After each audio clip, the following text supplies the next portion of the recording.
thinking about looking at probabilities of sequential events, you start to deal with a lot of numbers. What I mean by this is, let's say you flip a coin one time. It can come up either heads or tails, right? Well, let's suppose we flip a coin twice. Well, for each of those events occurring on the first sort of outcome, you'll have two more outcomes. So it can land either heads or tails on that second toss as well. And then you can think about flipping the coin again and getting either heads or tails again one more time. And you can see that suddenly we're now dealing with a huge number of possible outcomes. Well, this is not necessarily huge, but you can see that the numbers get larger as you start doing, more and more, adding more and more events in. And so essentially what we need to think about is some way we can formally say how many total outcomes there are for an event, or for a series of events, if we know how many outcomes there are for each of these events.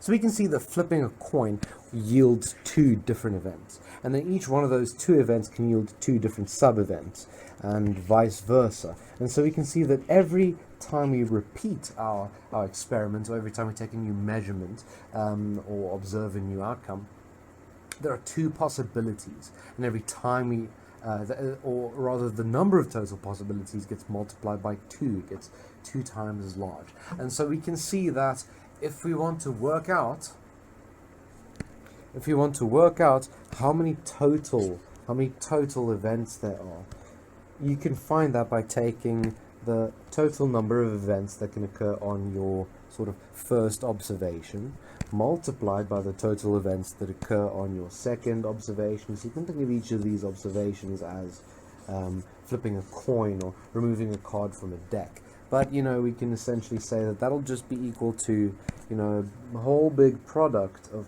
how many total sub-events there are. And you can repeat this as much as you want. If you do this 100 times, well, you'll just have, if you're flipping a coin 100 times, 2 times 2 times 2 times 2 times 2 times, and then 100 times, 2 to the power of 100 as the total number of outcomes you have. And so we can formalize this by referring to what we call the fundamental counting principle.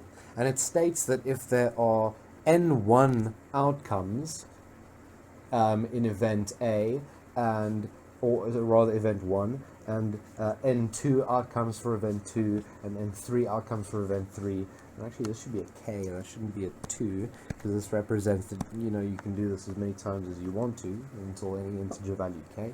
So yeah, for this third event here, you'll have n3 different outcomes, and so on and so forth.